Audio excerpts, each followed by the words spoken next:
colleagues Tom Hurley and Katie Conlon and our Town Administrator Anne-Marie Fagan. The first item on the agenda is the approval of the meeting minutes from February 13th and February 25th, 2014. Move approval of the February 13th, 2014 minutes. Second. The motion was made and seconded. Any comment? All in favor? Aye. It's unanimous. And move approval of the February 25th, 2014 minutes. Second. The motion was made and seconded. Any comment on those? All in favor? Aye. It's unanimous. Future meeting dates, number 3 on the agenda. So we're going to meet again next week, March 18th. And so that'll be the third time this month, which just goes to show how busy that this board is. We're meeting 3 times a month for the last couple of months. And we probably have to meet 3 times again in April. We have so much on our agenda. Probably. So are we good with, you want to pick the dates now for April? First week in April, which is April 1st? Tom, I know you don't want to do April 15th. April 15th would not be a very good day Tax for me. day. Yes. First is fine. And You then want to do the 1st, the 8th, and 22nd? Or? 22nd, Yeah, I think those nights are good for me. tentatively? Yep. Yeah. If we have to change it, we can, but, Mm-hmm. okay, so the 1st, the 8th, and the 22nd. Okay, and next week, which is the 18th. All right. Number 4 on the agenda is the approval of the payroll and vendor warrants. I'll move that we approve the current payroll and vendor warrants. Second. That motion was made and seconded. Any further comment? All in favor? Aye. Unanimous. Number 5 on the agenda is Citizen Speak. Anyone here for Citizen Speak? Hi, Deborah. Thank you. My name's Deborah Felton. I am the Executive Director of Fuller Village and also a town meeting member from Precinct 2. And I'm here professionally and personally because I had called the police department. I've called them a few times about some concerns about Milton Cab. And they had informed me that they were here for, coming before you for a rate increase, which I don't have a problem with because I understand it's been quite a few years, but I did want to share with you, first of all, Fuller Village's experience. We have 400 residents, and a lot of them do take cabs. We don't recommend Milton Cab to the residents anymore.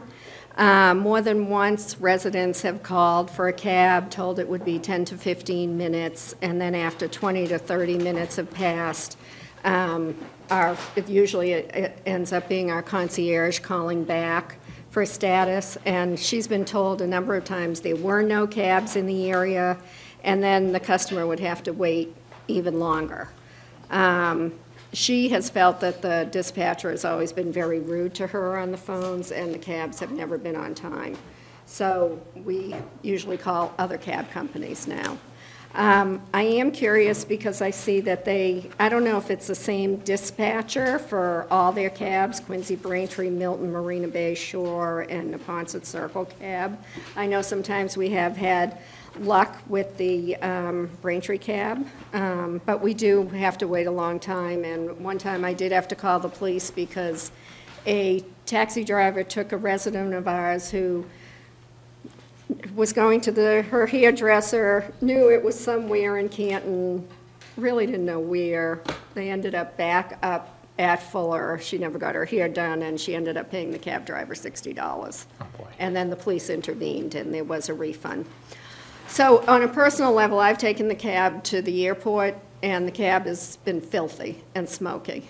And so, if Milton Cab is going to do business here, I pulled up the requirements from the Boston Hackney, from the city of Boston, and they are required to clean their cabs inside and out every day. And I think, it's a privilege to do business here. They don't have a right to do business, and so I think that we should require some standards and some better customer service for the seniors of Milton. Thank you. Okay, thanks.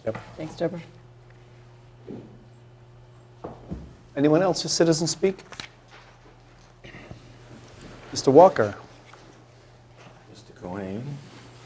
Mr. Hurley, Mr. Ms. Walker. Conlon, Ms. Fagan. I'm here to speak about the proposed land swap by Milton Falls. I am an abutter. I live at 452 Truman Parkway. Which Roy, is would you mind just at the outset, just identify yourself for the public? Leroy Walker, 452 Truman Parkway. Yep. Anything else? No, that's it. Age? Social security, no, wait. I'm an abutter to the proposed site, and actually at Mr. Cohane's request, I met with Paul Sullivan very early in 2013 to try to help him and the developers get input from the abutters. On August 5th, we were able to schedule a meeting with the abutters. Those that were invited, we invited approximately 13 abutters, and I think 8 of them were there. I've been in my home on Truman Parkway for 32 years. Some of the abutters have been there even longer. And they were very interested in hearing about this proposed project. At that time, there was no concept plan and no real specifics, so we did talk with them about a range of concerns, density, the cleanup of the river, what some potential ideas might be for the site. But as I said, at that time, there was no concept plan. Much later on, as you know, on September 14th, we did a walkthrough with the developer at the site, and informally, at least 2 of the selectmen suggested to them that it would be important, 1, to create a concept plan, and 2, to get input from abutters. Unfortunately, that has not yet occurred. In Both fairness, concept plan and input? there's been no meeting yet with the abutters. In fairness, there was a meeting scheduled for January 21st, so the selectmen offered that advice to them on September 14th. On January 21st of this year, there was a meeting scheduled. That day, there was a snowstorm, school was canceled, no one showed up. So, I am asking for a number of things. One is that if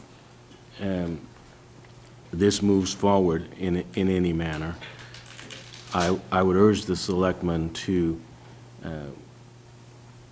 talk with DCR, who, as I understand it, is not interested in a land swap, but we'll find out for sure at some point in this process. If this discussion proceeds, I'm asking that the selectmen urge both the developer and DCR to articulate some plan for the cleanup of the river. As you know, because the dam is at this point in the river, it has an extraordinarily high concentration of PCPs, and that's a concern to us. It's a concern. It would be a concern for children if, in fact, there's a park created there. And as I understand it from the developers, their interest in swapping the site is because, in part because the proximity to the river and the concentration of PCBs is a concern for them. So it's a concern for them. It's much more of a concern for us. So I'd urge you to try to create some cooperation between the developer and DCR on some cleanup plan. More importantly, as you have urged them before, I think we need to get input from the abutters. We'd like to see a concept plan. I would urge that we talk with a much broader representation from the neighborhood than those people who meet the technical definition of abutters, because it's going to have an impact on a much larger part of that neighborhood. And I'm pleased to say that there are young families moving in to that part of town. So it is a neighborhood, and it's one that I've loved for the last 32 years. So I would close by saying, as this process proceeds, what we're asking from you is that you help us protect the character of that neighborhood. Thank you. Thanks, Mr. Walker.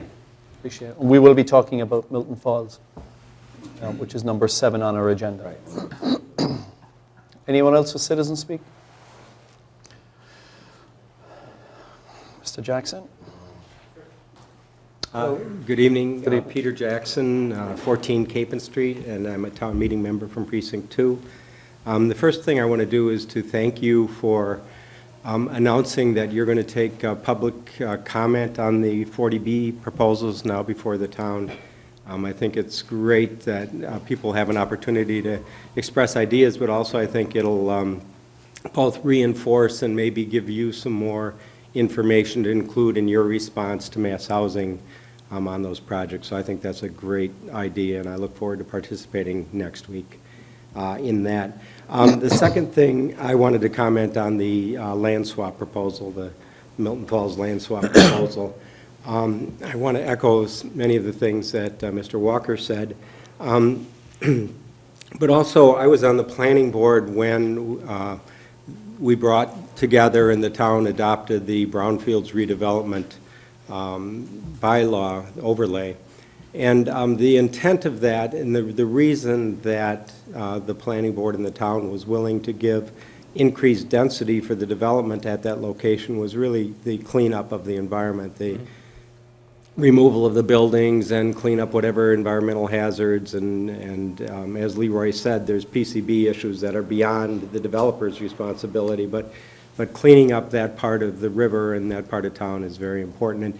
And that was really the reason for the increase in density that was granted under that bylaw. So I don't think that there should be any thought that that kind of density, might be appropriate if it's not coupled with the cleanup of that. Secondly, I think my understanding is, and I think I've got a pretty good understanding, is that the DCR has made it abundantly clear that there would be no consideration of a land swap at this location. They would consider an acquisition and would seek funding to acquire the Milton Falls site after a cleanup. They're not interested in taking a property that has the hazards and the conditions that exist on the site now, but if the buildings were taken down and the site was cleaned up, they would be happy to purchase the property to continue their ownership along the river there. But they are not in the business of deaccessioning conservation land that was purchased in that way. So I think it's been abundantly made clear to the town and to the owners of the property that a land swap is out of the question. So I was very surprised to see this on your agenda. Where did you hear that, Pete? I've been involved with DCR for a long time and with their real estate office and things like that, and I confirmed as recently as yesterday that they made it abundantly clear that there would be no consideration of a land swap at this parcel. In fact, DCR made some positive efforts to look around in the area for other land that might be inappropriate as a swap, where Milton Falls could get that land in exchange for this riverfront land. But all of that's contingent on cleanup, so, I don't know. They're welcome to, they'll get on your agenda and they'll present their idea, but I don't think the proposal's a realistic one. The other thing that I would say is the land that they're proposing to acquire and develop sits in a low point below the road, and it would require, certainly removal of the forest there, and either a bunch of filling or a development that's in a hole there, which would be an unattractive thing. And there are also a lot of very interesting species. There's a lot of environmental values that exist on that property now that would be damaged if it was made open for development. So I just don't think it's an appropriate proposal. But I look forward to hearing what they are saying. Can I just ask one question, Pete? Yeah. And sorry, normally at Citizen Speak we don't ask questions, but since this is on our agenda, and you were on the planning board at the time, when that overlay zone was created, It was just created for that one back parcel? Just not- that one parcel, yes. So then either a new overlay zone would have to be created? There would have to be some rezoning done if there was going to be a development other than, I mean, if the land did somehow come into their possession, and I'm not sure what the zoning is, whether it's A or exactly what the zoning is, but anything other than the residential as now zoned would require rezoning the property as part of a The development ZBA proposal. or planning board? The ZBA. Okay, thanks. Thanks again, Pete, we appreciate it. Anyone else for citizen speak? Yep. Mr. Keeley? Good evening. Good evening. Tabor Keeley, 674 Brush Hill Road. I'm a board member at the Ponce River Watershed, and I'm presuming that some of the detail in the letter that Mr. Mackin will present does mention us, so I thought maybe I will discuss that rather than jumping in later. We as a watershed group don't really take a position on the housing item, but as far as the river is concerned, our first choice has been, and always, for years now, since this has been discussed, has been to allow the DCR to acquire it. And I know that DCR and Milton Falls have gone back and forth on a discussion and appraisal basis, but have not reached an agreement. At this stage, we are not necessarily opposed or in favor of a swap. We haven't really reviewed that as a board, but I think we'd have to reserve judgment and rely on the DCR and the abutters that are there. Our first goal here is to have an open access to the river for recreation, for through passage for anadromous fish, if we can ever get the Baker Dam down. So those are the big items for us, but I think if those dams do come down and the PCBs behind it need to be dealt with, we certainly need a location to deal with that from. And having that land under public ownership versus private would make a big difference, because the cost of removal of the PCBs is extraordinary, and encapsulating them on site looks like the optimal position. So I'd like to say we don't have a position on it yet, but now that we know what their position is after reviewing the letter, we would take it back to our board and let you know. Okay. All right? Thank you, Tabor. Anyone else for citizen speak? That's it. Okay. So we move on to the next agenda item, which is the Massport liaison, Chris Zambuto, and the aviation noise. Welcome, Chris. Thank you all very much. So you're going to discuss a comment letter that we're going to send into the FAA and Massport. Yes, absolutely. And what I thought I'd do briefly is give an overview of the airplane noise issues affecting Milton, how they're affected by the weather, and also a little bit on how sound and the perception of sound operates. Talk about the CAC, which is the actual committee that I'm a member of. And Chris, if you wouldn't mind just at the outset for the public, just introduce yourself. Yeah. Yep, my name is Chris Zambuto. I live at 96 Hilltop Street in Milton. And you're the CAC liaison? Yes, and I was appointed the CAC liaison back in October, I believe, of 2013. Okay, great. And then finally, as part of that letter that you had mentioned, what my recommendations are to the board concerning the noise issues.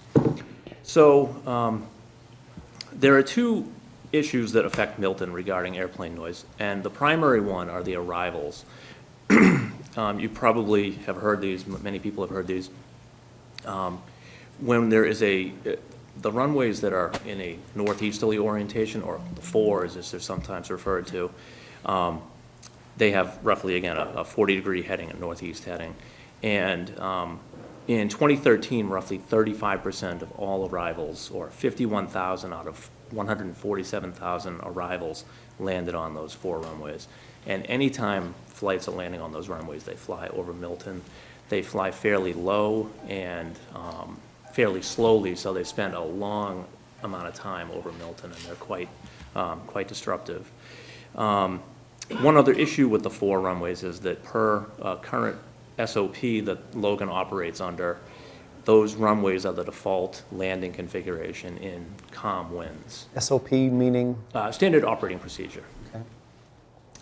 And so that's the issue with the arrivals, which I consider to be the primary issue. The secondary airplane noise issue that probably affects fewer people in Milton but can also be quite disruptive is from departures on other runways that are more westerly facing or northwesterly facing.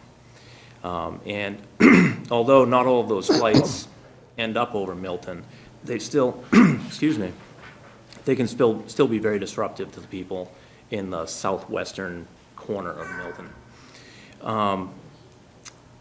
So now, with regard to noise, it can get very technical, and it's very confusing the way it's laid out. But essentially, it works as an inverse square relationship, and to simplify that, meaning that if you're twice as close to the noise, to the sound generating thing, such as an airplane, the sound is actually going to seem 4 times as loud.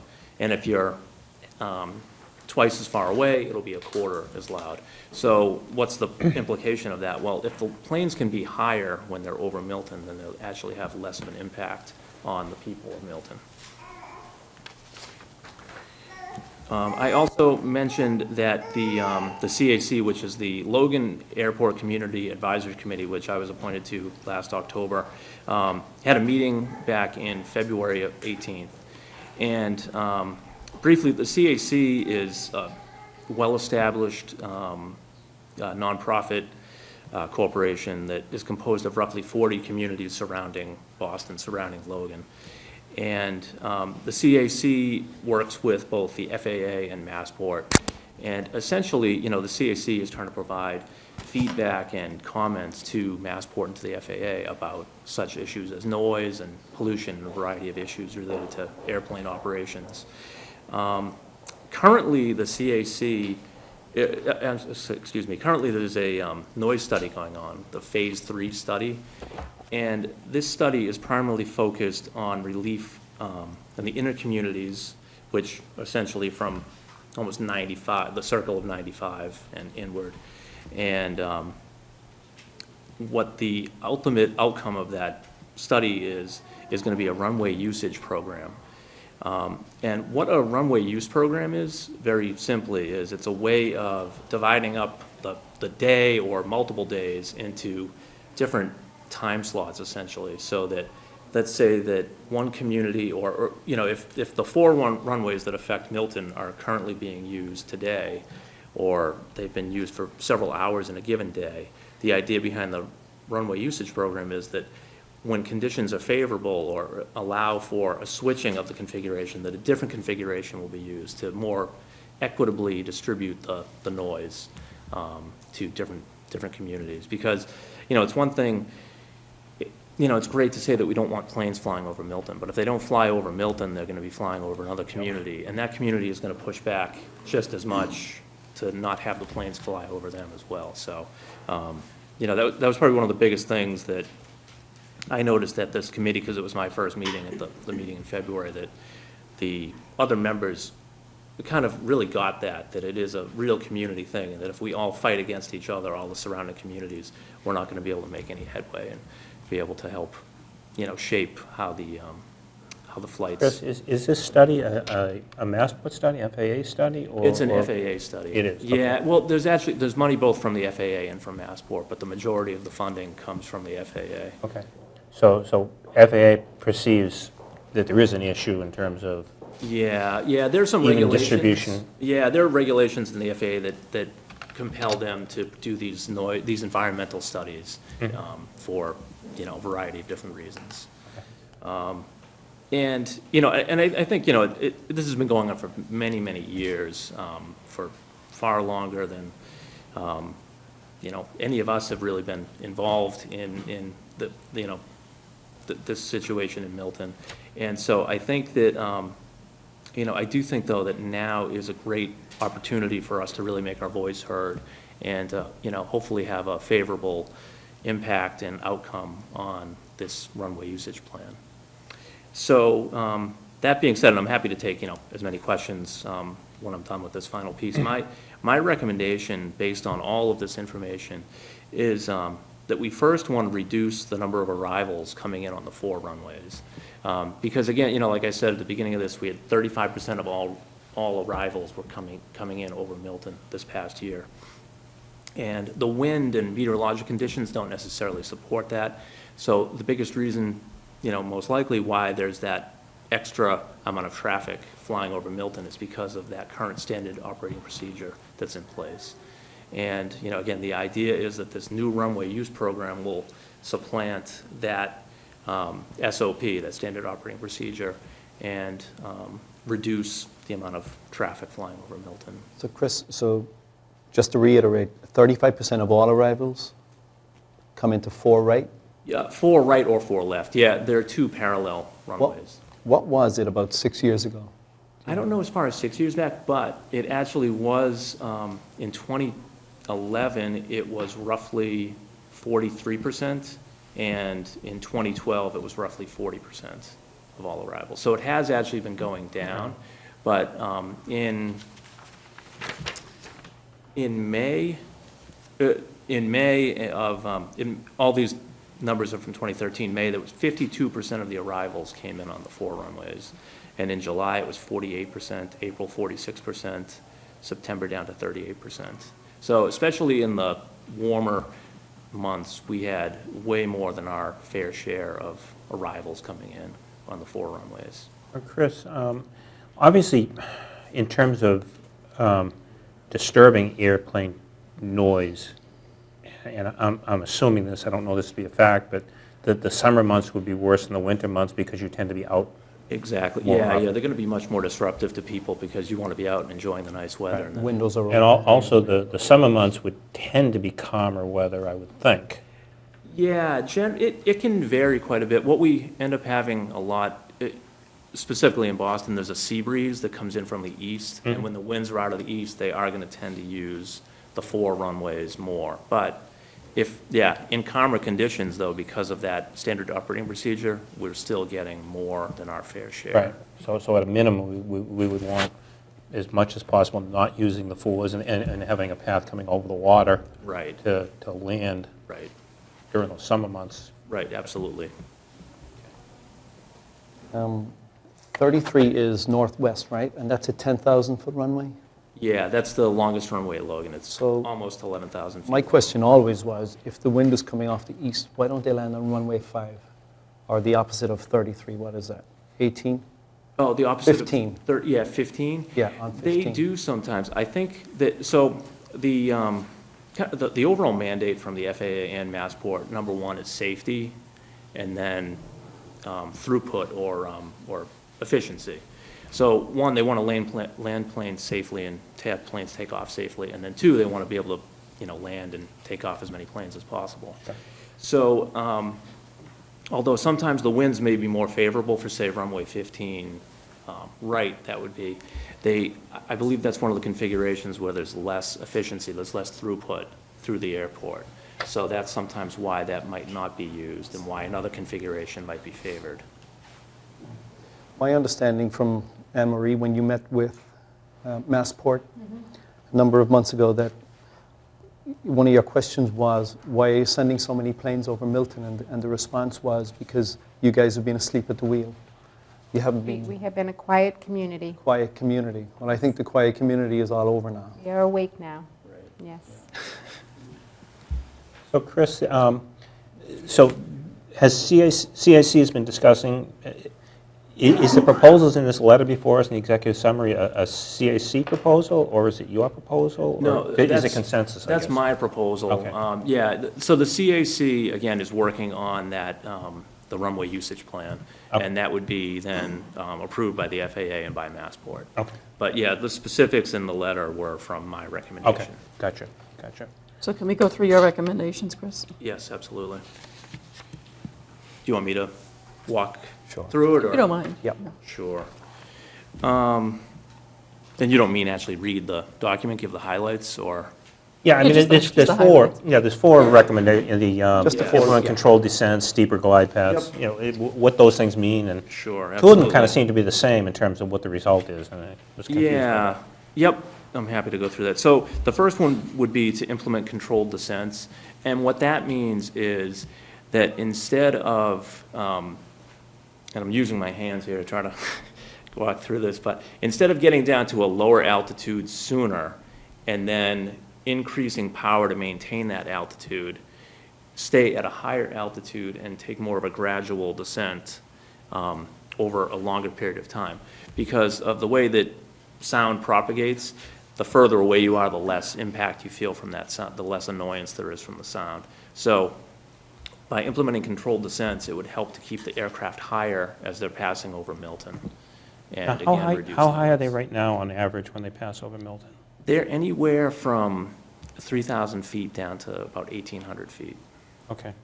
And it's probably, they're probably more in the 1,800-foot range. So If that, you keep 3,000, then you'd reduce Yeah. the sound by fourfold. yeah, you could have it might not be quite that big of a reduction, but yeah, it could have a significant impact, reduction in the noise. But if it's in the range now of 1,800 to 3,000, are you suggesting that it actually be higher and that the descent that the controlled descent mean they'd be up above 3,000 feet over Milton? Yeah, I think that might be tough. So that gets actually into the next recommendation, which would be implement a steeper glide path.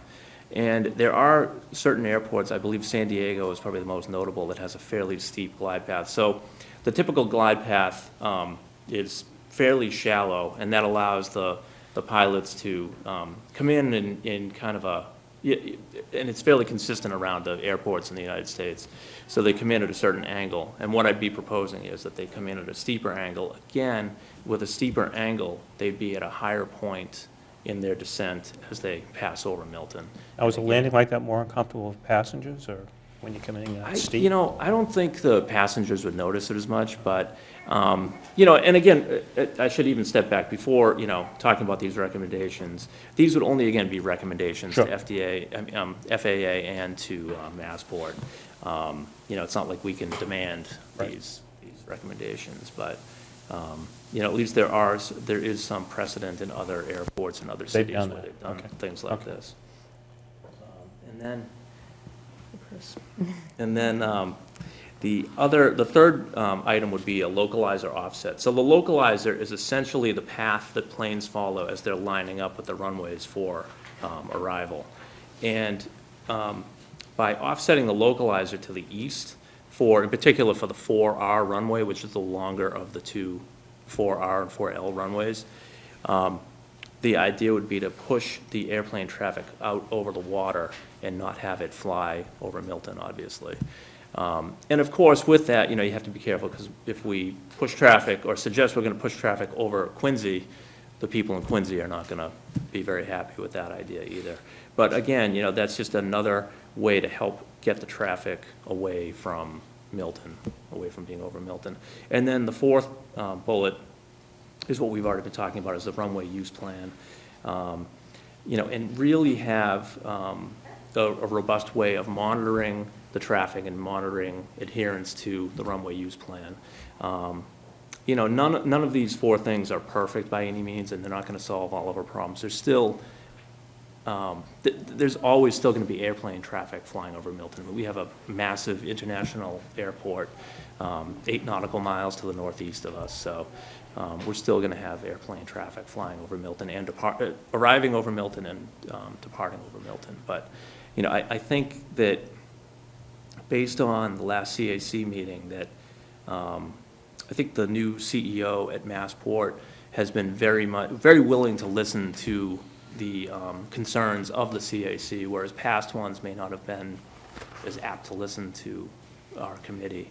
And I think that, they've been working, well before I was appointed to the CAC, they've been working on this runway usage plan. So, it's definitely, it's not any kind of, there's no magic, it's not a silver bullet.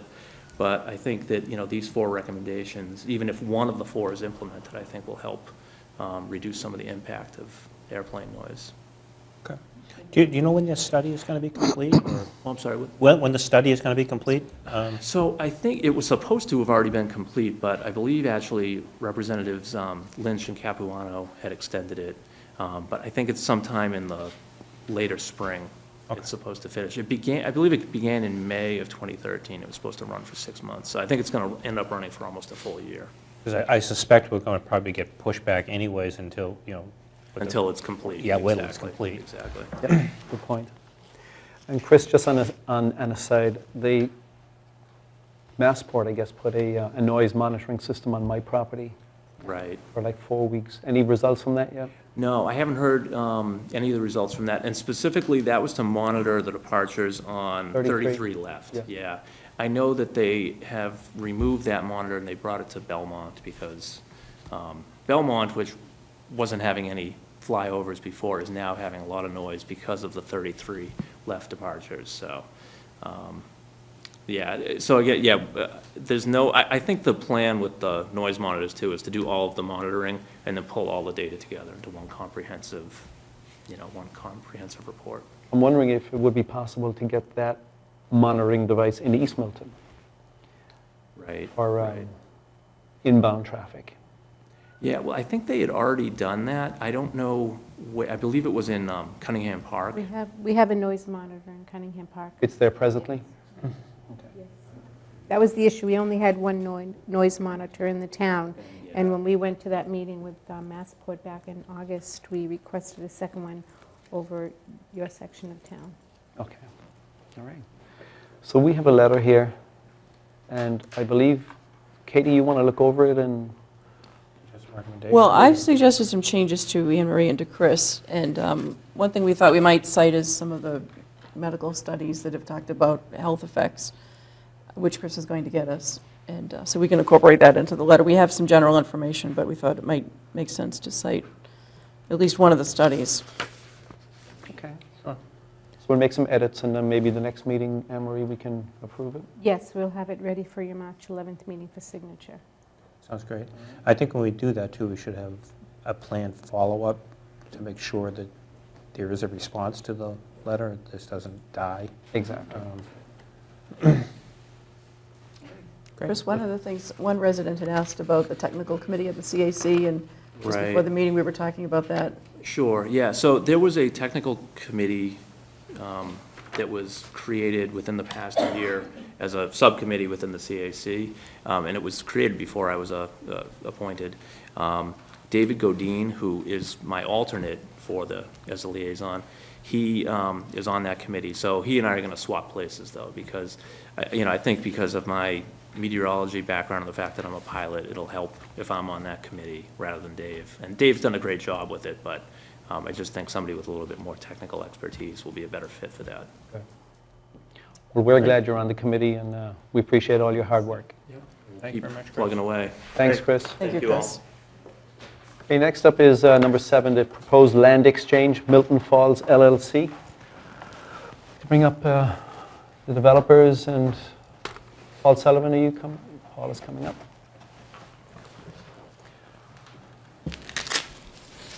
Hey, Bill, if you throw in this over here, I can control it from my end.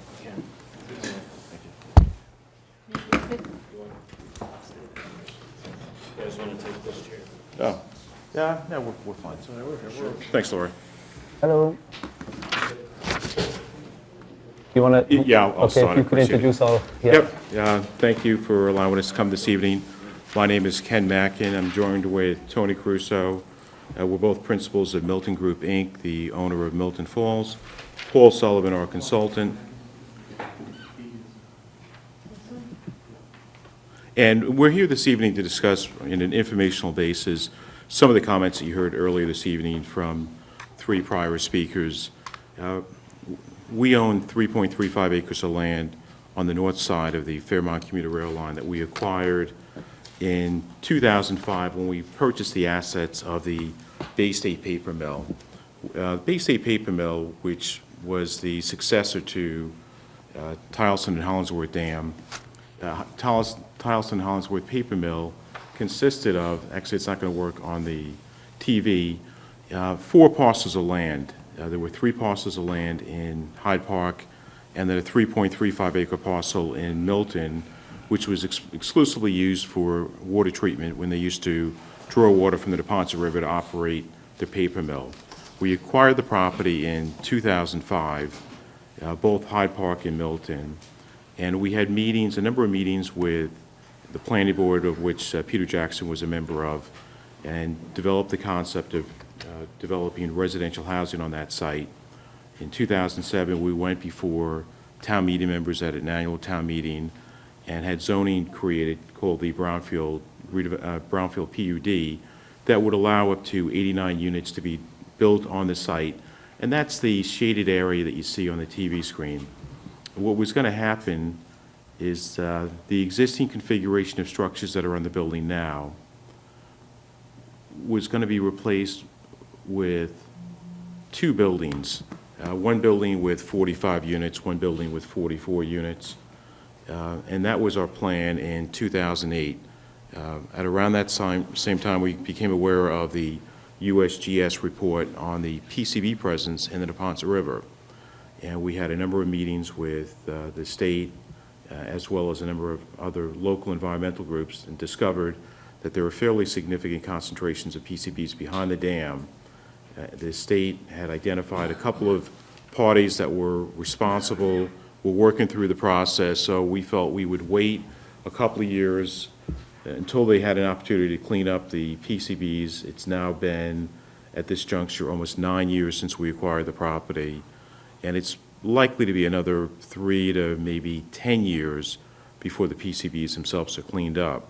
So that's essentially caused us to be somewhat at a standstill, because the cleanup process, as Tabor Keeley had mentioned earlier, is likely to involve some entombing of some PCBs behind the dam, a cheaper process, more palatable to get some of the private parties that have been identified as responsible parties for the PCB contamination, so that that river can be cleaned up. It's not practical for us to try and build on that site until the PCBs are cleaned up. During that same period of time, in 2008, 2009, we had some general discussions with DCR that furthered into additional discussions in 2012, and we discussed the idea of perhaps trying to swap with another parcel. They gave us a couple of parcels in town, one of them being the DPW site on Granite Avenue that subsequently Senator Joyce had arranged to actually transfer the town directly. And we had then discussed the possibility of acquiring the parcel directly in the front. And that parcel is this piece over here. This is 2.4 acres of land. This was a piece of land that was owned by the paper mill for almost 300 years.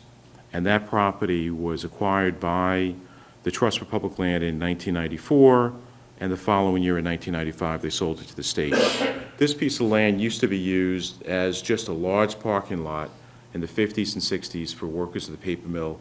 They would park on the site, they would cross through an underpass to get to the plant, and then they would cross through a pedestrian bridge, a two-story bridge that would take them over to the paper mill. This is important for the public to know. I'm wondering if Mike can get this on the TV. I actually have a, There you this go. plan over here. If you could point that out again, yeah. Sure. So the portion of land that we own extends all the way from the Neponset Bridge over here, all the way to about this point, and then our property cuts in. So this is where our 3.35 acres of land are. So we, Yeah, if you could use the arrow. so we have about 665. That's right. So we have about 665 feet of frontage on the Neponset River. There's two ways to get to the property. There's a grade crossing that we have a right-of-way on, and then the primary access is through an underpass. Our issue, our concern, is that there's high levels of PCBs that have nothing to do with our property, either on the Milton side or had to do with the paper mill, but rather had to do with manufacturers further upstream, down in Mother Brook, down in about the Hyde Park Avenue and Business Street. So one of the things that we're eager to try and do is to discuss the general concept of trying to swap our parcel over here, which we think will have multiple benefits from the states. The first issue, primary issue, is that this would create then an open access area that the general public, including residents of Milton, would have direct access to, and the ability to have canoe portage to actually use the upstream portion of the river above the dam itself and actually be able to canoe up the river, which is not right now available because of access. The second issue is that we would remove all the structures that are on the building, and this would become an open park area at some future design that DCR may do.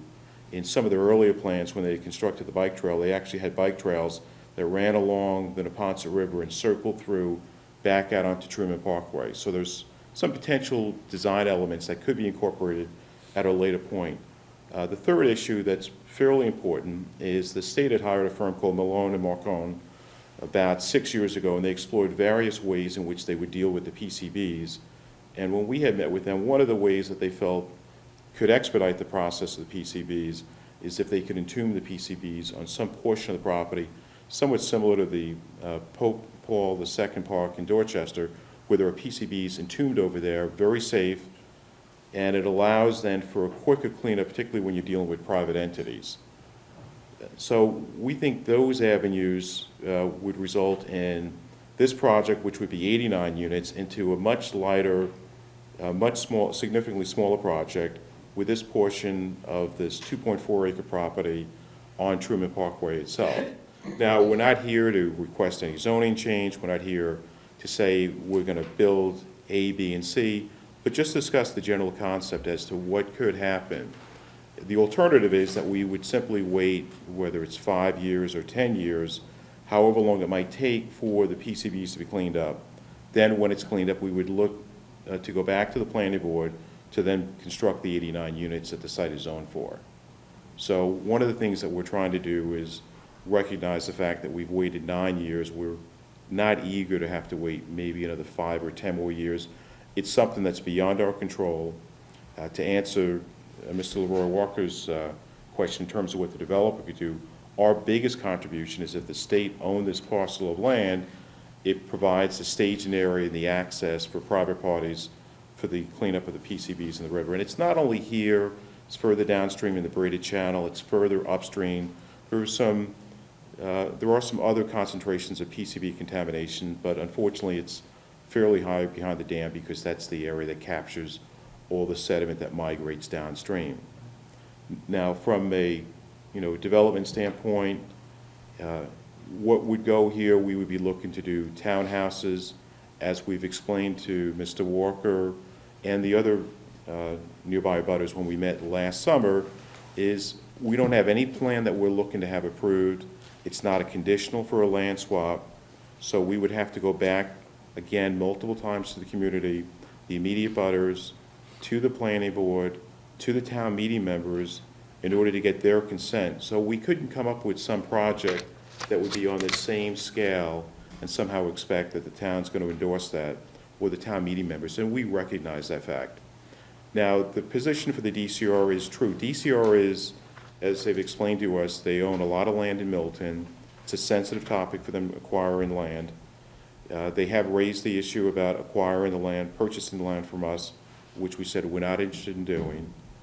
They've discussed doing swaps, and we thought, why don't we look and explore the possibility of doing a swap on land that was not historically conservation land. It's been within the DC portfolio for less than 2 decades, unlike other portions of land along the Neponset River. And this is the only privately owned parcel along the Neponset River itself in Milton, from Mattapan Square all the way to the Fairmont commuter rail line.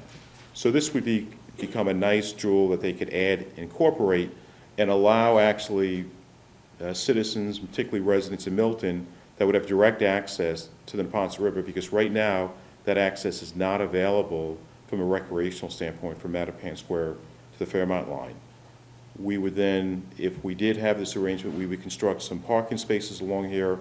These are actually parking spaces that were laid out and designed by DCR when they were doing the bike trail that would allow people to have the ability to come here, park, perhaps use the existing bike pathway, perhaps have canoe portage capabilities upstream or downstream.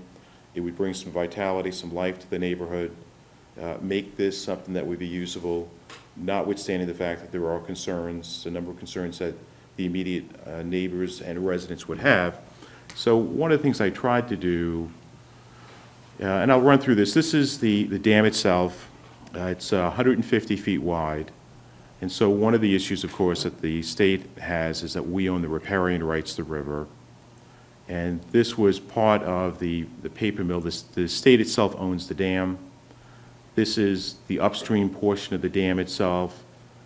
And the dam height has a drop of about 8 feet, so there's no way you can be downstream of the dam and somehow get up on top unless you have the ability to get onto the property.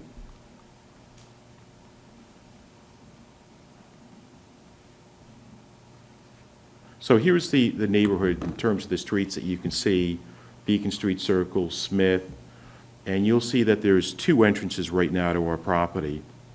The entrance furthest to the right is the entrance that we currently use. It's the underpass. It's the entrance that we let DCR use. DCR doesn't have a right to use it, but it's impractical for DCR to have to cross the train tracks with their vans or the trucks, so we let them cross through our property. And so what we're talking about doing, thank you, is taking really the portion of land bounded by those 2 roadways and swapping it with that parcel in the rear. So from a value perspective, we're actually giving up something that's a little bit more valuable for something in the front, but we're doing it for the simple fact that we can perhaps do something now instead of 5 or 10 years down the road. And this becomes then a long-term benefit. And as you look up and down Truman Highway, you see there are really no other avenues in which people can have access to the river itself and use the river. And then at some point, if there's some resolution with the Walter Baker Dam, the Army Corps of Engineers is interested in taking down the T&H Dam so that Andromeda's fish can swim upstream and spawning, things that have not happened for, I think, 250 years. And this would be a portion of the river that would return to public use. This has been privately owned for almost 350 years now.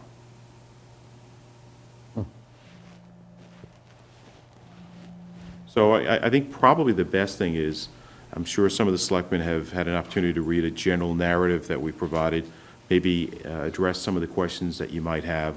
We do understand it's a fairly lengthy process. Anytime you deal with an Article 97, it's not something that would happen in months. We're talking about a year and a half, maybe 2 years. But we're certainly happy to address any questions and concerns that you might have. Ken, have you met with DCR? We've had a number of meetings with DCR. And Their posture is that if there's interest in the part of the town and the town would endorse a swap, they'd be happy to discuss that. They don't want to be the initiator on any swap of Article 97 land. They would do surplus land. We said our interest would be doing surplus land in Milton. Unfortunately, they have very limited land within Milton that's not conservation land. Ken, do you have that in writing? Do you have any letter from them in writing? No, we've had a number of meetings with Jim Camo and other representatives of DCR. Okay. Well, we did walk the site, the 3 selectmen. I mean, it is a beautiful site, but you know, as a developer myself, first and foremost, for me, it's the neighbors. It's the neighborhood input. And I know you've met with them once, and I know Mr. Walker is here, and he's advocating for much more meetings, which I know you're going to do. But I think even more important, before we make any decision or even discuss it, I think we'd want to know what DCR has actually said and get it in writing. That if we're to make a decision on this, I'd like to see that they're actually they'll back up what you actually just said to us. Okay. You know? I agree with Dennis. First and foremost would be neighborhood buy-in to the plan, I mean, conceptually at least. And secondly, I would like, because ultimately the planning board would probably, assuming you're going to go for a PUD. Right. Well, you know, if you think about it from a process standpoint, this is all from a preliminary perspective. Even before you develop a concept and you get a project that's developed, it's getting the idea, is the town predisposed to the idea of swapping one parcel for another? So that becomes the first issue. The second issue is exactly correctly what you described. Meeting with the community, developing a concept where you can garner the support of the community, and then going to the planning board to discuss that, and then having to craft language that would be suitable for a town meeting that the town meeting members. So really, this is a three-part process. It is, yeah. And so it's, and that's really one of the reasons why we didn't just try and come out of the chute with, hey, this is what we're going to build on the site, because it's really a sequential process. Sure. First going through the swap, then developing a concept with the neighbors, then the planning board, and then the town meeting members. And How it how would- many units are you talking about?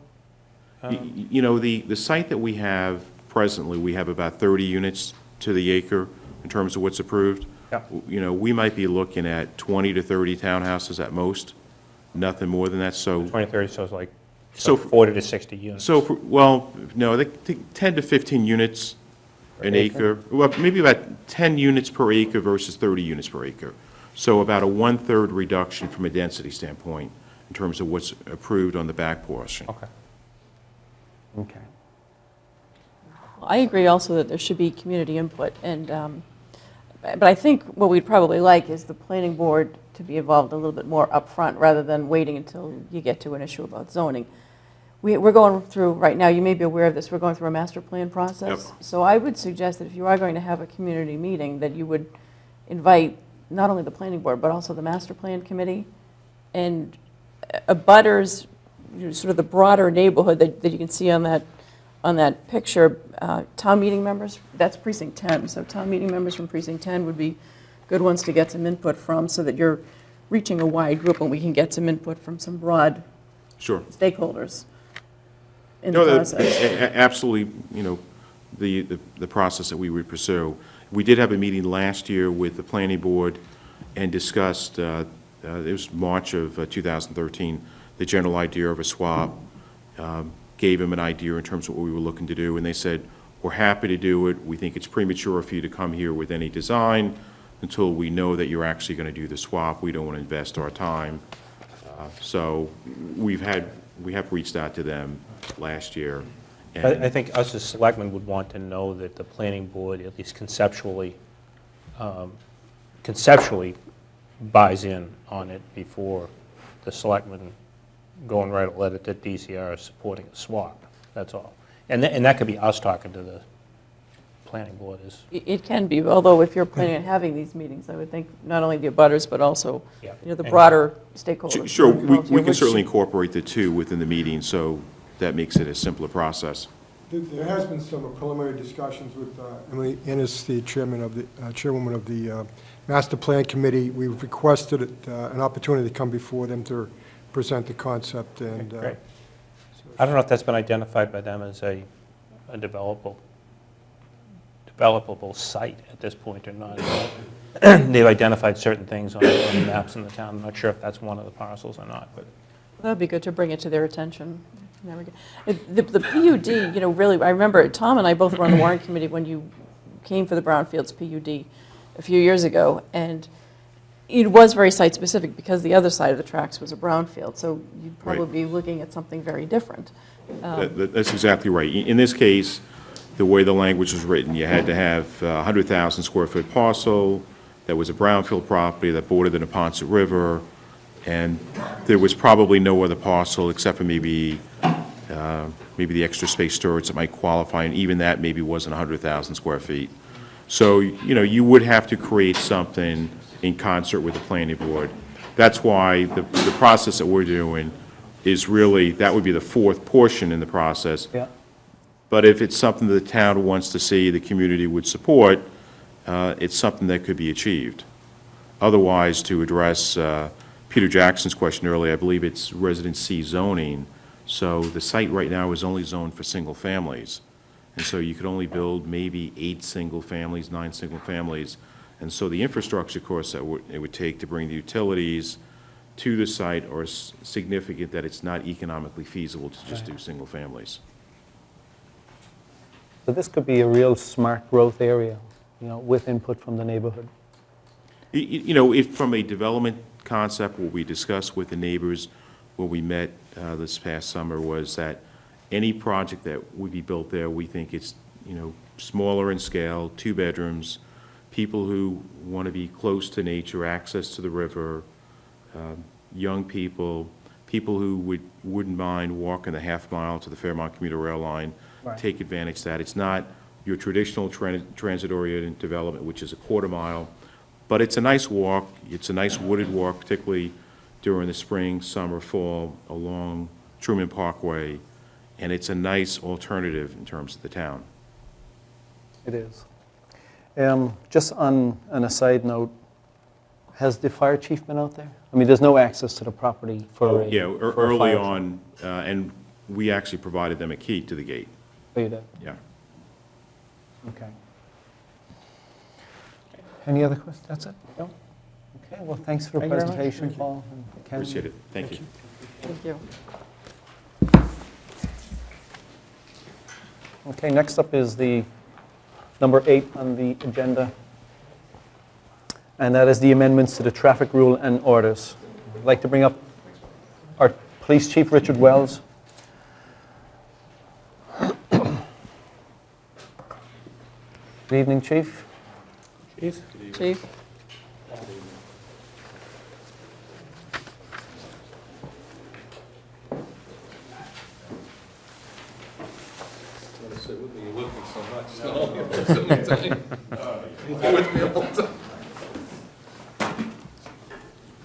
When is Mr. Walking on that payroll?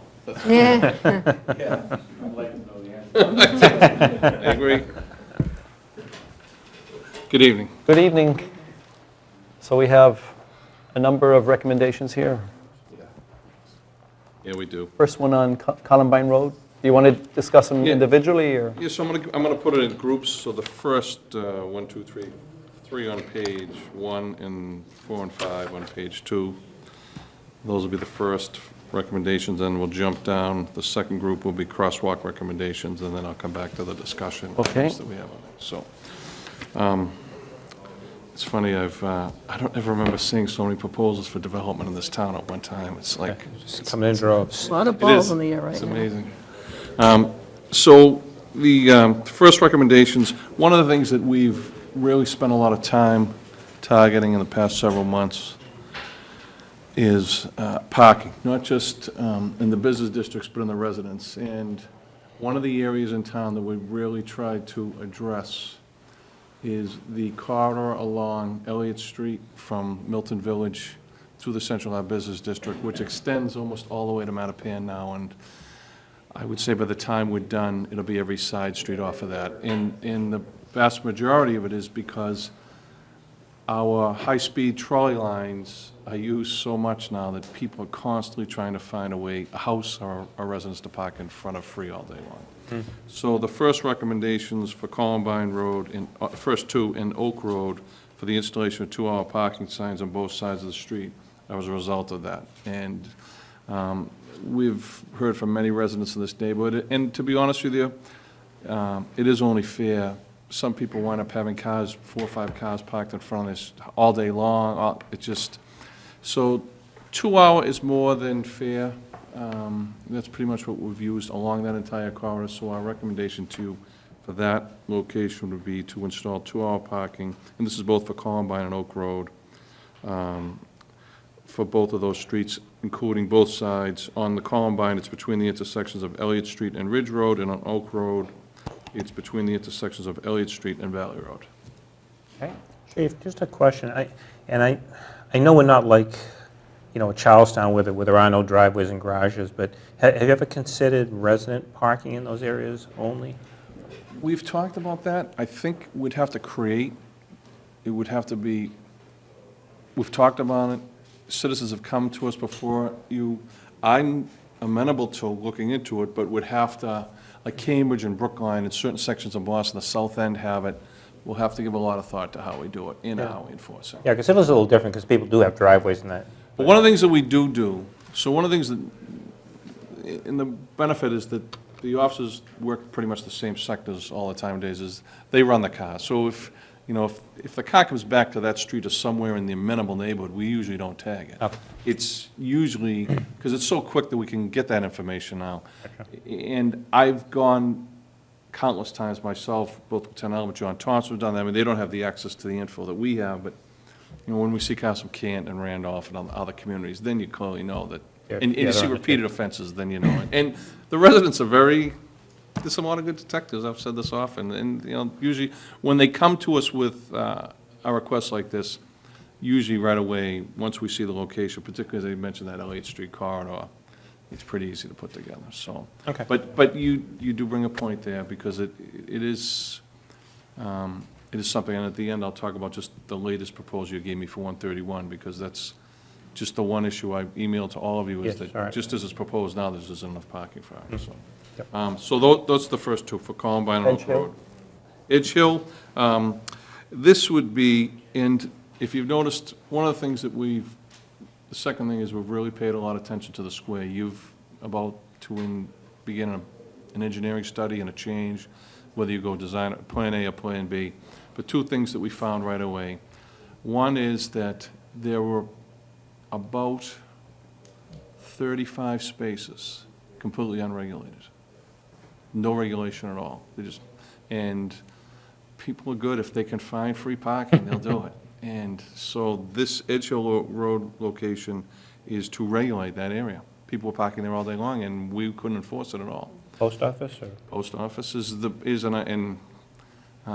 parking hearings tonight, when there was probably 35 people before Lieutenant Cherry, and I saw several post office workers that work in the square. And one of the things, the opposite of this, and I wrote this, Anne Marie saw this in an email I wrote to the chamber last week, is, the time that we issued cites for this violation right here, just on one given day last week, there were 18 service zone spots available in that immediate area that they could have gone to. And I tell you, I applaud you for this. I don't know another community that goes to such lengths to be so amenable to the employees of business in the community as you do. I mean, for $25, you can park in a free space All day long. all day long. Yeah. There's no time regulation on it at all whatsoever. You have a service zone sticker, you're an employee of a business in the town of Milton, you could park in any service zone. And that includes, if you were a Realtor in East Milton and you wanted to go have a meeting at Abbey Park, you could leave from a service zone space in Central Ave and go park in a service zone space in East Milton and not pay in either one of them. The sticker is town-wide. It's not specific to where you park, it's specific to your own employee of a business in the town of Milton.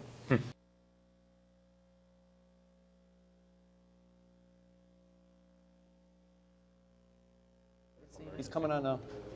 They watch it. The station's something, they do something. Yeah. But we're back on. So we're back on, and we will continue the meeting, which unfortunately we had an incident You're in the room. in this room, and hopefully it'll all turn out for the better. But we'll keep you posted at the next meeting.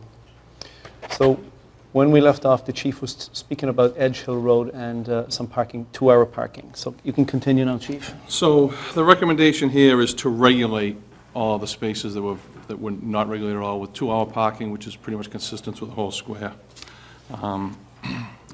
The continuation of that are two other locations on page 2, the same thing on Adams Street, between the Jessen Building, which is going to become the Blue Hill Bank, the home to Blue Hill Bank in East Milton, from the Wood Street overpass all the way to East Milton Deck, which I believe was 10 spaces, were not regulated at all. And on Franklin Street, from Bassett Street to Starbucks on the easterly side, that being the Stella side of Franklin Street, there were another, I believe, 5 spaces there were not regulated at all. So that would be inclusive, all of them would be inclusive of the same thing. We're going to Everything regulate all of them 12. with 2-hour parking. Okay.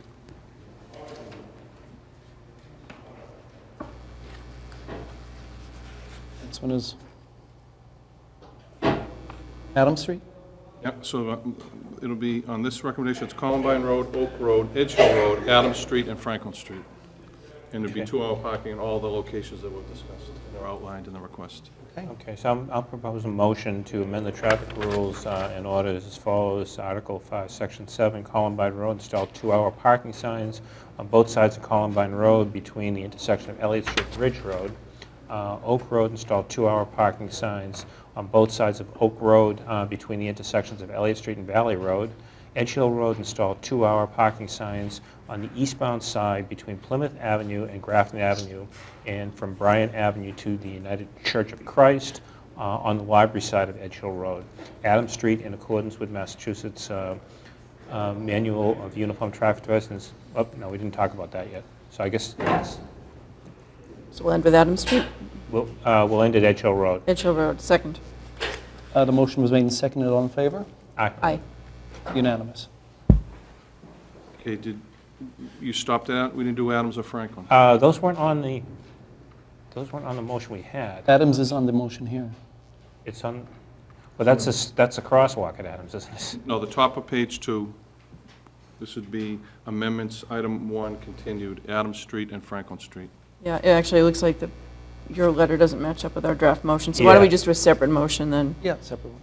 Yeah, okay. All right, I'll similarly move, let me get to it. Do you want me to read it? Go ahead, sure. if you- Okay, so I'll move to amend the traffic rules and orders, Article 5, Section 7, Adams Street, install 2-hour parking signs on Adams Street abutting the Jessen Building from the Wood Street overpass to the East Milton deck, and Franklin Street, install 2-hour parking signs from Bassett Street to the Starbucks parking lot on the easterly side. Second. Motion was made and seconded. All in favor? Aye. Aye. Unanimous. Okay. We've got some discussion items. I'm going to drop all the way, I'm going to bypass those and drop down to crosswalk recommendations, and these deal with 2 specific locations.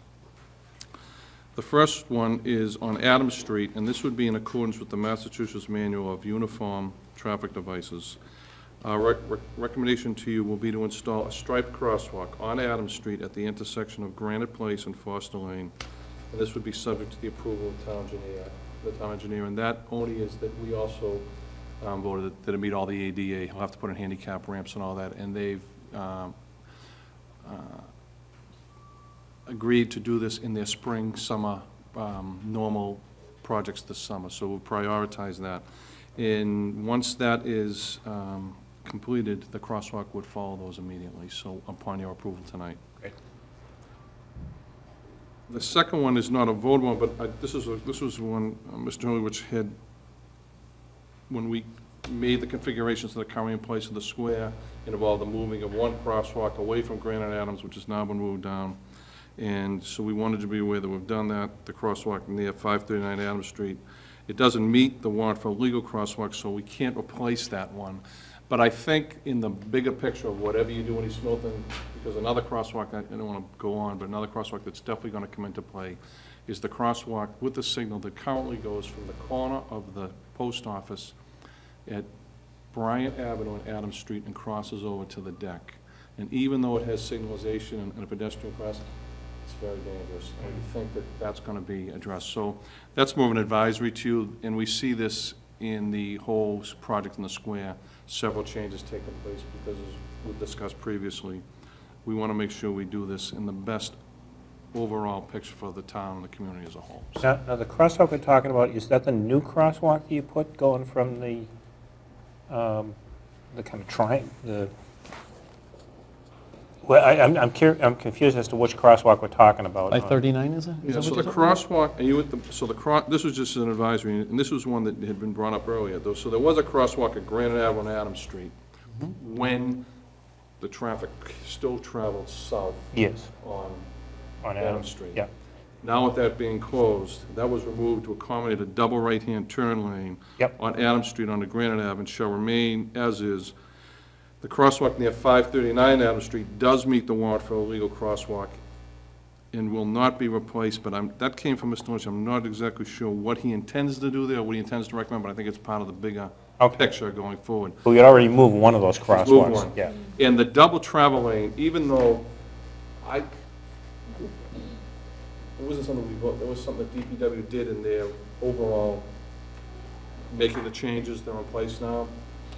That has been one of the best working things we've done. That has really alleviated the northbound flow on Adams onto Granite, and we're getting a good bang for our buck. And I would not be, I know Mr. Clark is there, I wouldn't be surprised to see the engineers in the final plan want to keep something similar to that there. And we do have a crosswalk on the other side, so if you go across the deck, there is a crosswalk on the Boulevard Street side of Granite, where you can cross there and walk on the firehouse side. So Yeah, we do right. still do have a crosswalk to get across from the deck to the rest of the square.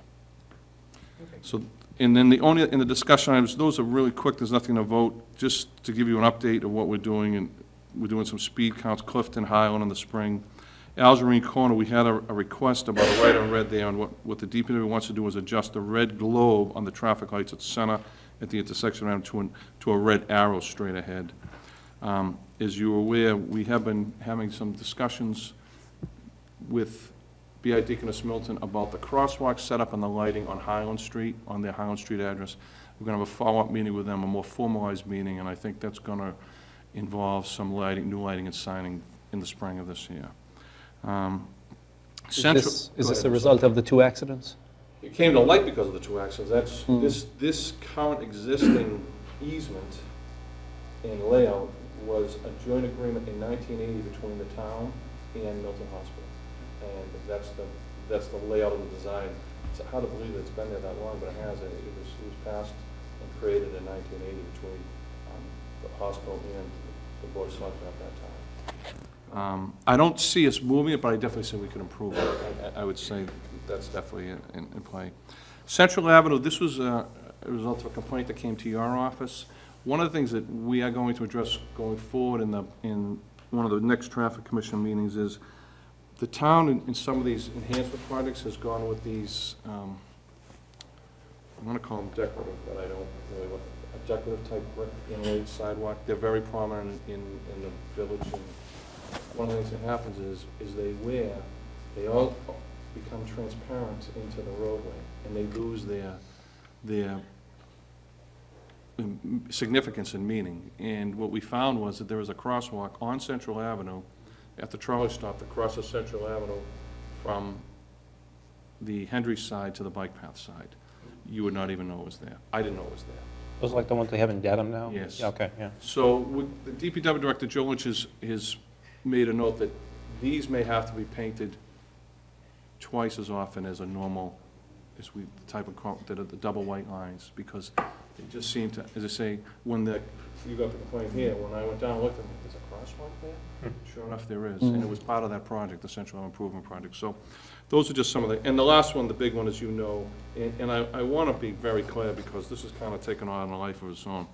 We never proposed meters in any way, shape, or form for East Milton Square. We are looking, as you know, when it came before you before, and we discussed in depth, and we'll follow up at this month's meeting with the Traffic Commission, is particularly in East Milton, as East Milton moves forward, that we begin implementation of pay stations as we go there. And one of the things we're finding in the selective enforcement that we're doing there now is that there clearly are way more violations than there should be. And I think that this will really, it will not hurt the businesses. We're not here to hurt the businesses, we're here to help them. And I think that once they understand what we want to recommend to you, I think that they'll be far more excited. But we're not, and would not recommend meters of the old style at each place. The pay stations that we've seen in Boston and Dedham, Plymouth, Wellesley, other places, I think will be very effective and work for us. I mean, East Milton is a busy, busy place, but it's not regulated the way it should be, and I think we can do a better job at it. And it kind of comes down to what would hurt traffic, what would hurt business more, not being able to find a parking Exactly space right. or paying 50 cents or 25 cents to park. But I think it's really important that you get input from the business community over Yeah, there. and we do have a meeting scheduled. And for- heed it, because they're the ones that will be directly affected by this. And it's 50-50. I know we've got a lot of letters from one group that are like, and there are just as many who think it's a great idea, that it is a good thing for the square. And as I said before, I'm not an engineer, I'm the police chief. Being chair of the traffic commission is the last thing I expected to be, or understood. I learned on the job. But I really think we have a chance here in East Milton Square to do it right, and I think we should do that. I really do, in every way that we can. But those who think it's a good idea, are they business owners? Or? Yeah, some are business owners. Matter of fact, some of the business owners think it's a very good idea. To be honest with you, the ones that don't are the ones that we have the most violations with. Those are the ones that cause us the most problems. And that's, Interesting. you know, and I understand the chamber, but sometimes from the police perspective, we're almost like the parent. We have to say no sometimes, and this is the way it's going to be. And we'll take their input. We made it very clear. I made it very clear to both Vance and to Paul Maduri that we will bring them before a traffic commission meeting and lay out what we think and why, and give them the numbers behind it, and why we brought this to you at this time. So the crosswalk recommendations, they don't have to be voted on? Crosswalk does, yes. The crosswalk does, yeah. That top one does. The Adam Just the Street. top The one, the Adam does Street? At Foster Lane does have to be voted. So I'll propose a motion to amend the traffic rules and orders as follows. Article 5, Section 7, the crosswalk on Granite Avenue at Adam Street was removed to accommodate the double right turn Is that one, or did one above I think it? it's the one above, The one Adam above. Street. Adams Street, in accordance with the Massachusetts Manual of Uniform Traffic Devices, to install a striped crosswalk on Adams Street at the intersection of Granite Place and Foster Lane, subject to approval by the town engineer. Second. Motion made and seconded. Any further comment? All in favor? Aye. Aye. It's unanimous. Just the last 2 points, as I emailed to you today, we've already submitted some concerns on the Make Lane, the Randolph Ave proposal. I mean, clearly 28 is one of our busiest streets in town, and the mitigation or corrections or enhancements that will have to be put in place should that project be approved, I think we need to stick to our guns, and I think they understand that. And the other one, which we just got on Friday, which is 131 Elliott, that is a very thickly settled area, and the parking issue, to me, is proposed, kind of jumps right. There's only 79, and if you gave a moderate, just 2 per house, 2 per, you're at 114, as I wrote, and I did email Anne Marie, I will attend the walk of the area on the 13th that they're going to have. Okay? Okay, great. Thank you, Chief. Thanks, Richard. We were going to I'm glad you were here. We were going to ask you to hold on for the taxi fare increase, but now we'll defer the taxi fare in light of what just happened. Yeah, and I'm glad you were here at the time you were here, so Very much. thanks for taking charge of that situation. So number 9 will be deferred, the taxi fare increase request to March 18th? March 18th, yes. March 18th, okay. Number 10 is the pilot committee appointments. I move to appoint the following residents to the pilot committee to serve through February 2015. Robert Gatnick, 251 Canton Avenue. Henry E. Bell Jr., 60 Sassamon Avenue. James A. Henderson, 121 Atherton Street. Dimitri Petion? Yep. 17 Mulberry Road. Dennis Cohane, 525 Canton Wrong Avenue. address, but No, it that's is, yeah. Peter Healy, Beth Israel Deaconess Hospital, and David Burns, 24 Garfield Road. I think we had a change, didn't we, on the last name? Oh, we did, yes.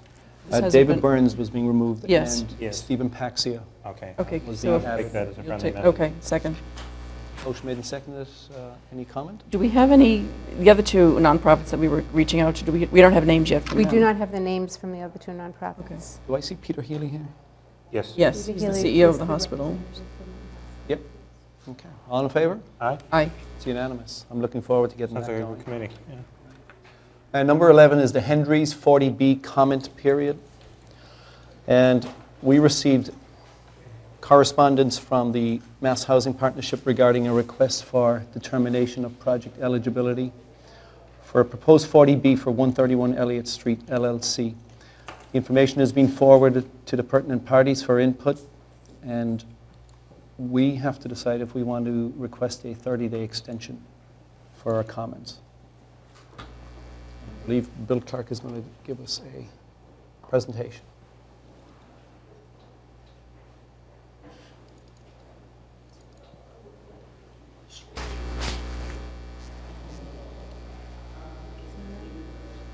No, I'm not going to see pictures. Okay.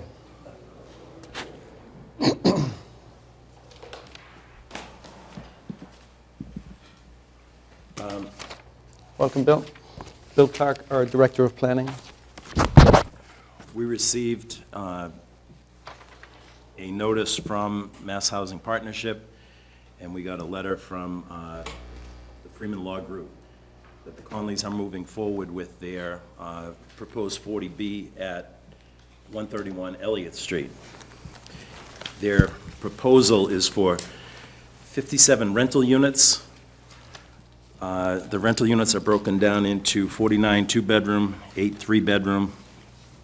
The site would have 71 parking spaces, which is what the chief was just talking about, which is actually 1.3 parking spaces per unit. The typical size of a two-bedroom in that development will be 1,132 square feet. The typical three-bedroom is 1,354. The typical rents for a two-bedroom market rate would be $2,050. The three-bedroom would be $2,450. The affordables, of which there are 15, 13 two-bedrooms and 2 three-bedrooms, are $1,449 for the two-bedroom affordable, $1,673 for the three-bedroom. 40B requires that the project have a 25% minimum affordable. This project actually has 26.32. The potential real estate tax the town could realize would be $131,000.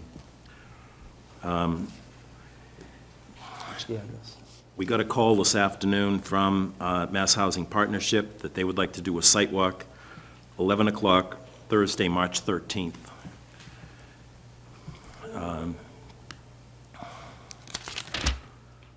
I think one of the things that we now need to do is go back and look at potential mitigation. The town departments have been asked to review the potential, for what their potential needs are for that particular project, and any way that they may help formulate a list. Bill, do you have that letter that we received from Mass Housing? I do. Oh, no, that's the...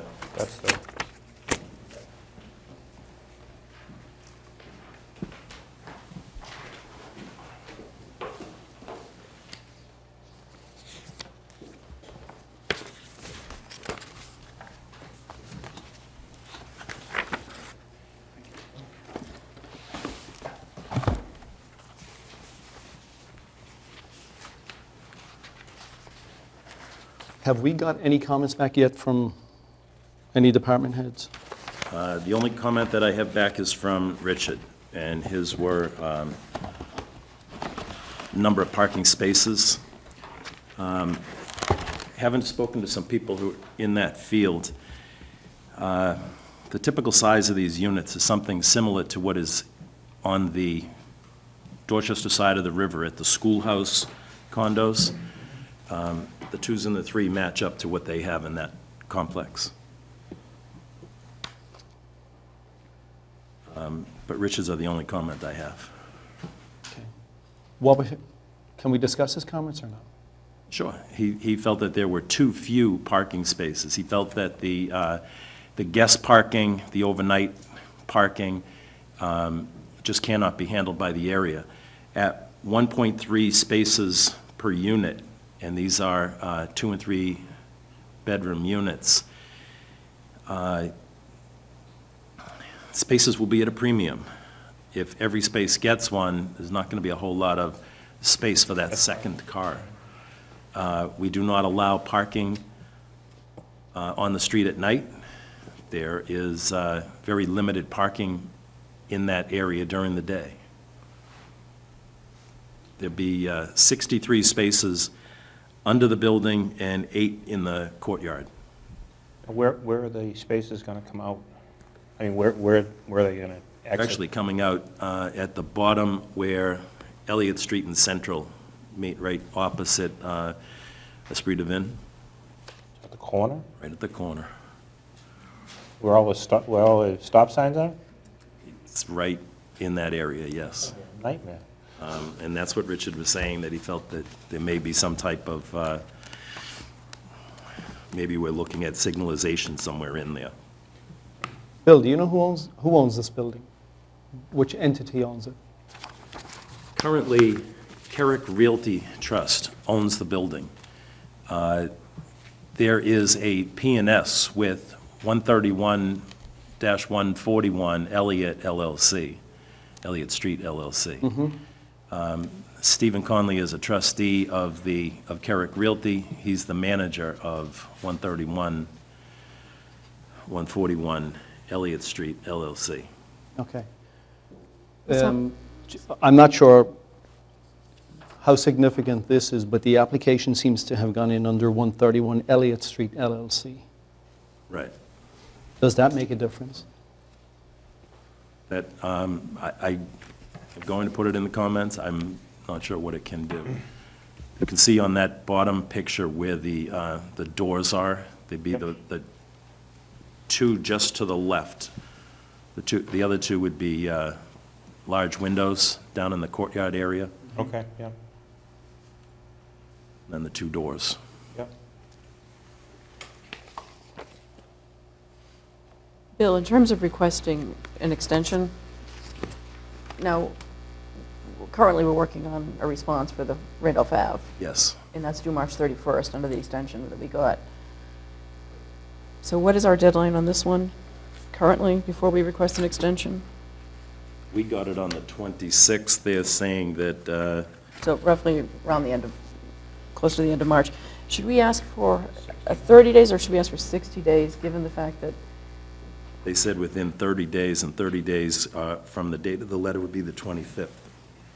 so because we have two of them pending at once, is it worth asking for 60? I know the Muse project, we got 90 because there are a lot of environmental and other issues there that are not always present in developments, but should we ask for 60 in this because you now have two pending that we need to do comment letters for? And do you think there's a likelihood of getting 60? I don't know, but I'm willing to ask. But you're right, the issues of trying to come up with a comment letter for the H&W 40B over on Randolph Ave, the Meg Lane project, that has its own issues. This one is a different set of issues. It does take a fair amount of time to put them together. And it isn't just me making the comments. It's going back to all the different boards that we have. I will ask, and I'll let you know what they say.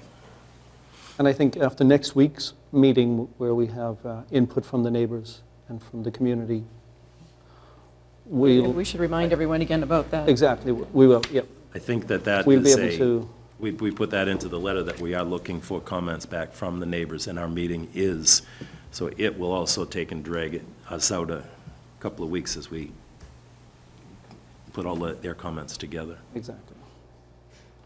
And it's a staffing issue. We only have one town planner. Some towns have more people in their staff, which is why we're trying to get an assistant town planner, given the number of these projects we have. But wouldn't hurt to ask for 60 and see what they come back with. Okay. And again, it's important for the public to know that we will have a meeting next week where we will be looking for input from the community. On both this and the Randolph Ave On proposal. exactly, on both the Henry's Building and Meg Lane, Randolph Ave. 6:30 at the senior center, right? Oh, I didn't realize, was it the Yes. senior center? Okay. I was going to bring it up in my TA report. Okay. All right. Again, I hope even this board is thinking of possible mitigation points to ask for. Exactly. What is it that we're looking for from this project that can help move this project along a whole lot faster? Again, I think after next week, we will be able to fill in those blanks Okay. as to what we'll want to mitigate. Yeah. Yeah. There are no conservation issues on this one, really? Yes, there are. Well, I the know you river have is- the river there, so that's, The project site is bound by the Rivers Act. It is within the 100-foot of Pine Tree Brook and Neponset River. It's within 200 feet of the whole project is within 200 feet of the Neponset River. are those state guidelines, or are those? Those are state. Okay. But there still is an outstanding enforcement issue against that property with the Conservation Commission for tree removal back in the site plan issues, the special permit days. What So bearing it's does that have, a if separate, it's a separate thing. The entity, the enforcement order goes against the property. So even if they sell it, it's moving on to the next owner. Well, thanks, Bill. See you in a while. We'll see you in a while. Okay, number 12 on the agenda is the special town meeting warrant for the 2014 annual town meeting, and we have a motion. Do you want to explain what this is, Tom? Yes, okay. So some people know, some people don't, but we had a bond issue back in February. So actually back in February, we had a bond issue a couple of weeks ago. When that bond was issued, the coupon rate on the earlier year bonds, the first 3 years of the bonds, were at 5%. the average or the yield on the bonds was more like 2.1%. There was a significant premium paid by the purchaser of the bonds, approximately $400,000, thereabouts. Some of that went to issuance costs, and there was about $302,000 left over from that premium that can be used to, it can be used to offset the debt service costs related to that bond issue. Now, the issue we have, there's one of two ways to handle it. One way would be, because there is no bond payment coming due in 2014 relating to that bond issue, the premium cannot be used in 2014 to mitigate debt service costs, because there is no debt service cost. Barring that, if we do nothing, that is just revenue in 2014, which would wind up in the free cash calculation and then just kind of disappear into free cash. The alternative to doing that would be to take the $302,000 through a special town meeting at the annual town meeting, and we would ask to appropriate the $302,000 of available funds into the capital project fund. Once it's in the capital project fund, then in fiscal 2015, it becomes an available fund to be able to use towards debt service in 2015. It would take a 2/3 vote from town meeting to get it out of the capital stabilization fund. But since that was the purpose of the premium, was to get the average interest rate down to a yield of 2.1, that it's a proper use of that monies. So it will go into the capital fund, and then we would request $176,000 coming out of the capital stabilization fund in 2015, and about another $126 coming out in 2016. Good, well explained. So we have a motion? Yeah, I'll make a motion to open and close a special town meeting warrant for May 5th, 2014, to include Article 1 as follows: to see what sum of money the town will vote to appropriate to the Capital Stabilization Fund established by vote of the 2004 annual town meeting under Article 7, in addition to the amount appropriated by the vote of the 2013 annual town meeting under Article 38. In accordance with the provisions of Chapter 40, Section 5B of the Massachusetts General Laws, to determine how said appropriation shall be raised, whether by transfer from available funds, borrowing, or otherwise, and to act anything relating thereto. Second. Motion was made and seconded. Any further comment? All in favor? Aye. It's unanimous. I would like to mention, as the board was made aware yesterday, you did receive a citizen petition article for inclusion in the special town meeting. However, it did not have the 100 signatures that were required, so it was not submitted. Okay, thank you, Anne Marie. Number 13 is signage approval. A lot of housekeeping coming up now. I'll move that we approve the display of a banner to be displayed at Pierce Middle School intersection announcing positive coaching workshops on March 3rd and March 12th for coaches and parents of all student athletes grades 1 through 12 townwide. Second. The motion was made and seconded. Any comment? I understand that this is almost essential for kids, that it is really a positive coach and a student workshop, and everybody should take advantage of it. All in favor? Aye. Aye. Unanimous. Okay, I will move to approve a request for a temporary signage to be displayed at 944 Canton Avenue, Blue Hill Auto Supply, Realty Trust, Milton Auto Repair, announcing a grand opening for new management of this business. Second. Motion made and seconded. All in favor? Aye. Aye. Unanimous.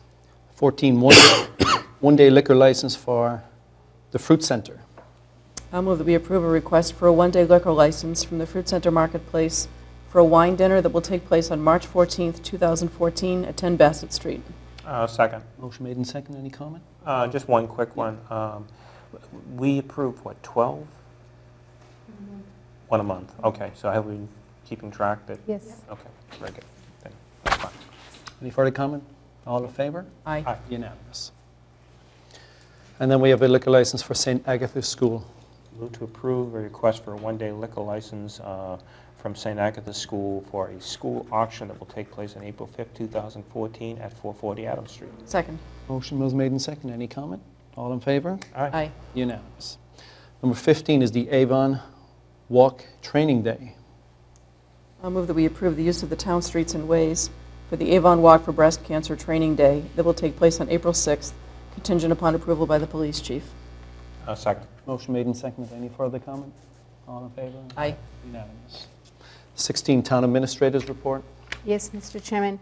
Again, I did want to mention that the Board of Selectmen's meeting next Tuesday, that's March 11th, will be at the Senior Center, because you will be within that meeting entertaining 2 public hearings on the 240B projects that you have before you, the Randolph Ave 40B project and the Hendry's 40B project.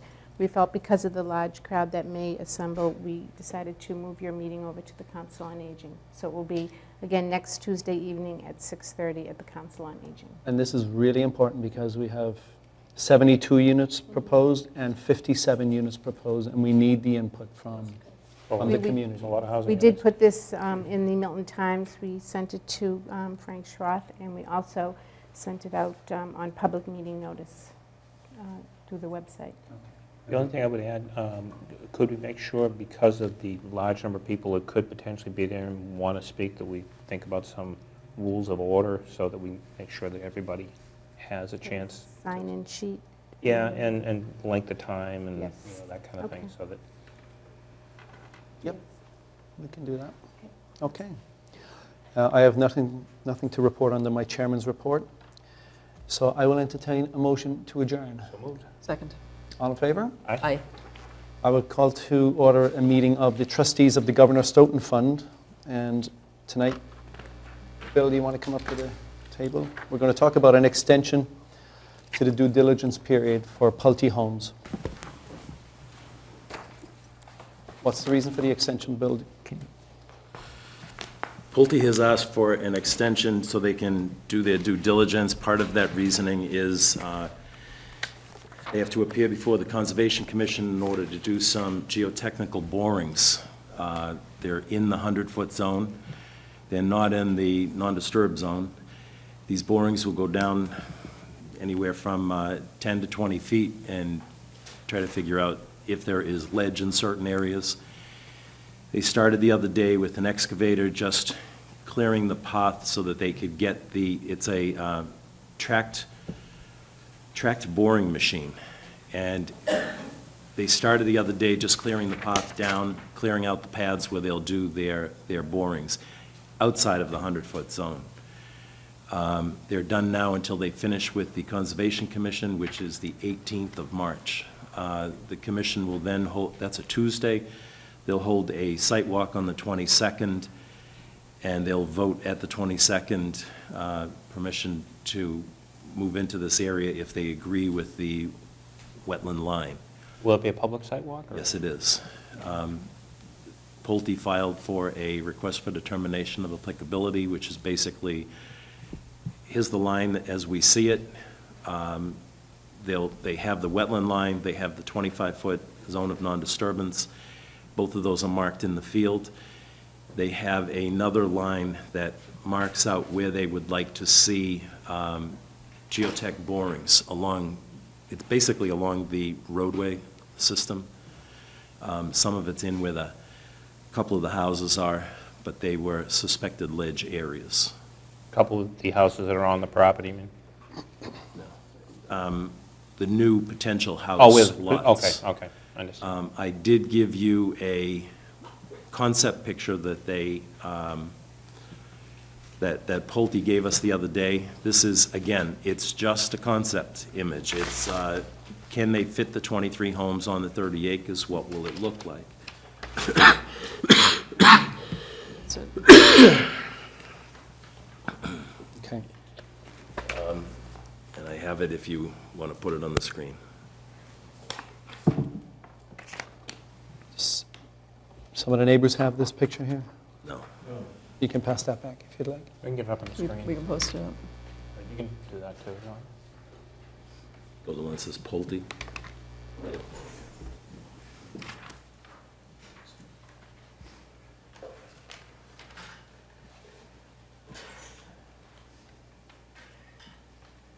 click it.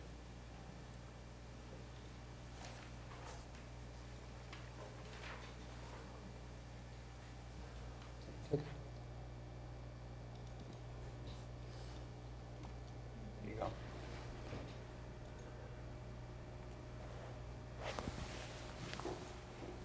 There you go.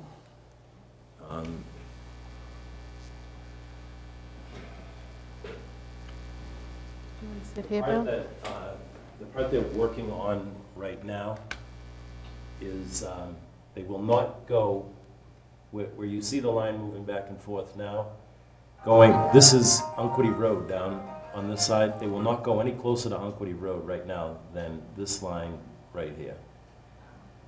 Bill, for the sake of people watching on TV, can you just describe what the surrounding streets This are? is Unquity Road. This is Governor Stoughton Lane. This piece here is the animal shelter, the current animal shelter.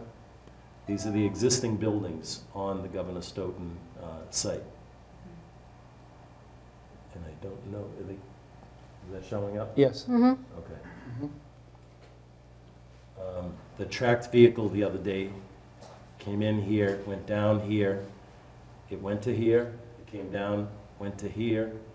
I know that it came in somewhere right in here. They're probably down in this area here. This is their latest plan. It can change, it may change. I expect it to change. This is the best we have at the moment. They're still doing their engineering. It's because of the deadlines required by the Conservation Commission, the geotech boring review, and working with getting into CDCR, that they need the extra time. Bill, I would have one request. And again, this is from being in the business. Now, Pulte are going to do any more borings or cutting down trees or whatever, that they let the neighbors know well in advance. I'm not sure if you have an email list from the immediate abutters. It's just a courtesy to the neighbors, so we're not getting phone calls here. We'll be putting a list together with and for Pulte because of when you get a special permit, you have to send it out 300 feet of the surrounding properties. We'll give it to them sooner, not later. Yeah, I'm just saying if you had a mass email right now and anything that's... And I don't have a mass email list. I can get We should get it. addresses, but I don't have emails. Right. People want to submit them, yeah, we have no way of getting them. Right. I mean, if I people... know there's some neighbors here, maybe they can help us get them. We could ask the neighborhood association if they could get a list to Right. us. If they don't want to give it to us, we'll send it to them, and they can send it Exactly, out. Yeah. But it's important that we keep the neighbors abreast of what's going on here. Sure. At this point, nothing's been cut down, or? The trees that came down the other day, I think were maybe about 10 trees about that big. They were all well outside the 100-foot zone. The biggest tree that came down was one dead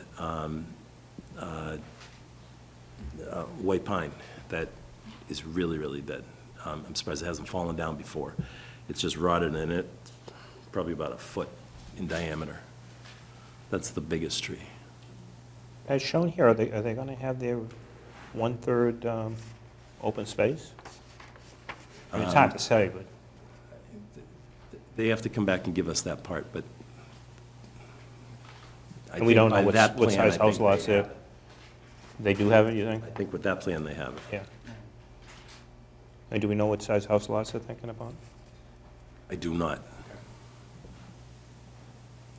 They haven't put sizes to those lots Right, yet. it's just conceptual at I this know point. that Exactly. I got a call from Pulte at 3:30 this afternoon, and I didn't get to him.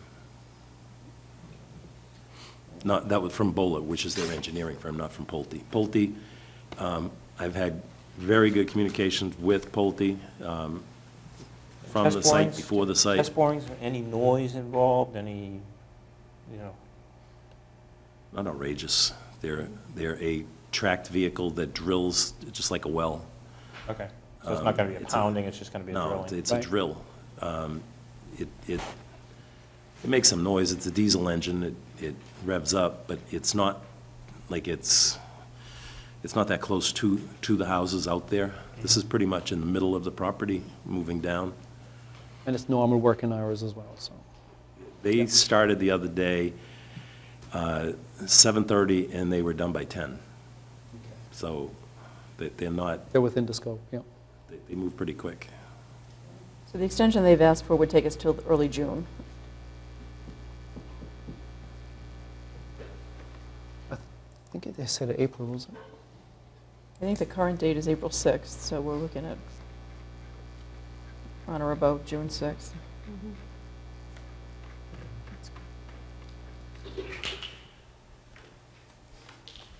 Yeah, you're right. So 60 days beyond April 6th. So I'll move that we, Yeah. So unless anybody has objection, I think there's a motion. extend the due diligence period for Pulte Homes of New England LLC for an additional 60 days to conduct the various tests as outlined in the purchase and sale agreement with the town. Second? Motion made and seconded, all in favor? Aye. It's unanimous. This is not a roll call. No, it's open meeting. Open session. Okay. Okay, and at this time, I'll make a motion to enter executive session to consider a request for financial assistance for a needy Milton resident, believing that having this discussion in open session would have a detrimental effect on the confidentiality of the issue, and to return to open session to adjourn. Second? Yes. Conlon? Yes. Mr. Hurley? Yes. Mr. Cohen, yes. We're in executive session. Thank you.